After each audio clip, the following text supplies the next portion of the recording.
You ever hear a sound so sharp it cuts right through you? The thud of Richard Blackwood's body slamming into that marble floor echoed through his $50 million mansion, louder than any alarm.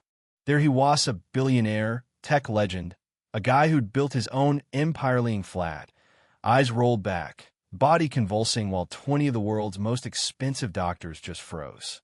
You think people with diplomas from Harvard, Johns Hopkins, Tokyo, London, hell, even Zurich would know what to do, but not that night.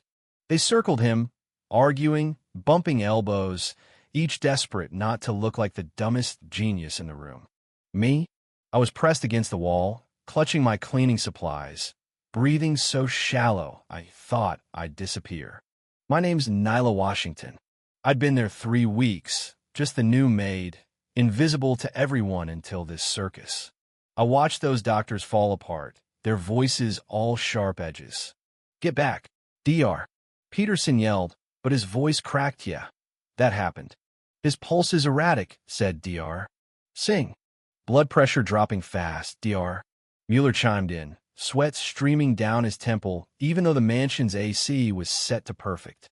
Richard looked small then, twisted, suit torn, foam at his mouth. "I grew up in Detroit, where doctors are something you see on TV. My grandma, Dorothy, raised me on stories she taught me to watch, to listen, to look for what's right in front of you while everyone else is busy showing off. All those doctors, for 2 weeks, they'd camped out in a mansion, running tests, filling 3 rooms with machines I couldn't even pronounce. And still, Richard was dying on his own floor. James, the butler, voice trembling, asked if he should call 911. No. A dozen doctors barked at once, like that was an insult. No one wanted a paramedic to show them up. But something inside, may a whisper from Grandma said, they were missing the obvious. I knelt by Richard after his fit slowed, and while his chest rattled out weak breaths, I smelled something fruity. Sweet, but wrong, like apples left too long in the sun. It hit me like deja vu, a flashback to my cousin Jerome when nobody could figure out what was wrong with him. They moved Richard to his room, the hospital suite, monitors everywhere, more beeping than a casino. The doctors looked at screens, debated rare syndromes, whispered about conversion disorder when the labs came up empty. I watched his skin turn waxy under the lights, his nails bluish, and all I could think was, they don't see it. They're too busy being brilliant. You know what I mean? I didn't go home that night. Asked James if I could crash in staff quarters, told him I wanted help. He gave me this look like maybe I was more than the help. I lay awake, haunted by Richard's shallow breaths, the sweet smell, blue nails, my grandma's voice. Sometimes what's complicated is just simple, dressed up fancy.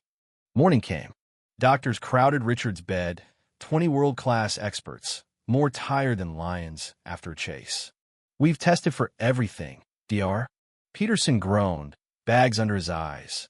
"Copper, lupus, Huntington's, environmental toxins," someone suggested mold. Another, electromagnetic fields. It was like watching grown men hunt unicorns. Nobody asked about the food he ate, the water he drank, the way his skin changed from day to night. Richard woke confused, asked for water, then seized again, violent but weaker than before. I saw the doctors eyeing each other, the question floating in the air like poison. What if someone did this to him? Maybe it was murder. Suddenly everyone in the house was a suspect: maids, butlers, cooks. They argued about calling the police, but pride won out, as always. Hours later, as they poked and prodded Richard, I spoke up. "Excuse me," I said, heart in my throat. "I think I might know what's wrong." "You could have heard a pin drop." "Dr." Peterson glared. "Miss Washington, we appreciate your concern," but I cut him off. "I know you think I'm just the maid, but you've been here for 2 weeks, and he's getting worse." The audacity, right? Dr. Chin almost laughed. "What do you think you know? My cousin had these symptoms: fruity breath, blue nails, waxy skin. It was diabetes ketoacidosis.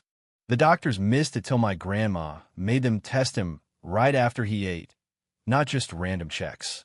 Peterson scoffed. "We've done all the glucose monitoring, nothing's off." "Are you sure?" "Maybe his body's not processing sugar at all." For the first time, the room felt uncertain.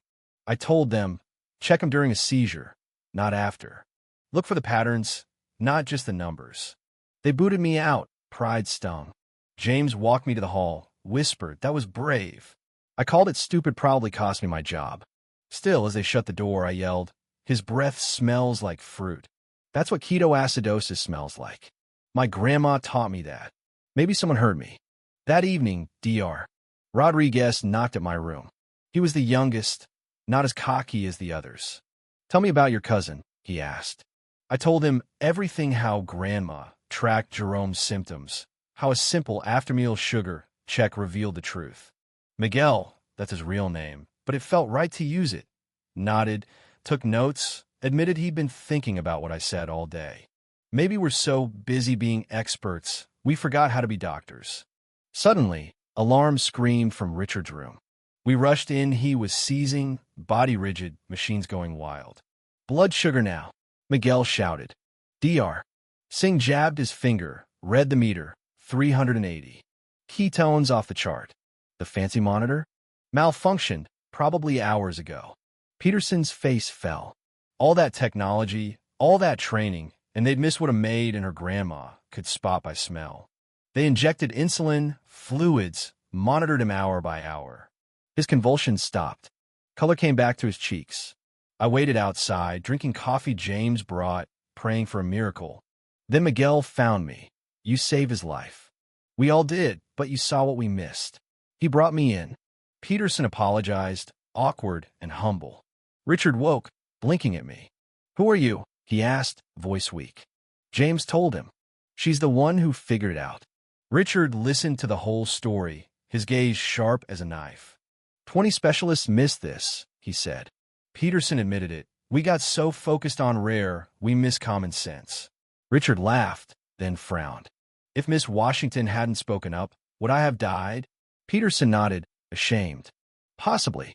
Within days, Richard asked me to stay after the doctors left. We talked about my life, Detroit, Grandma, cleaning jobs, dreams I'd tucked away for years. He smiled, real and grateful. "You ever think about doing something bigger?" he asked. "I'd like you to help me start a foundation, teach doctors the art of paying attention, not just running tests. You ever have your whole world tilt in a minute?" That was me. Suddenly, I wasn't just a maid. I was being asked to help change medicine. Weeks later, the Blackwood Washington Foundation was real. Medical schools called, conferences wanted me to speak. They named a center after me, Nyla Washington, the girl who watched while experts missed the obvious. Peterson, the same guy who'd once dismissed me, was now my biggest ally, spreading our observation protocols to hospitals all over. 6 months in, Richard and I had built something bigger than either of us. It started with saving his life, but it became about saving thousands, maybe millions. And somewhere in the late-night strategy meetings, shared coffee breaks, and fights over foundation policy, we fell in love. Yeah, that happened. The billionaire and the Maid partners in business, then in life. Richard proposed right in his study, where it all started, with a ring as understated as he used to be over the top. "Will you marry me?" he asked, voice trembling. I laughed and cried and said yes, because, honestly, why the hell not? We got married right there at the mansion, surrounded by the people whose lives we'd touched, Dr. Rodriguez and Peterson beaming like proud uncles.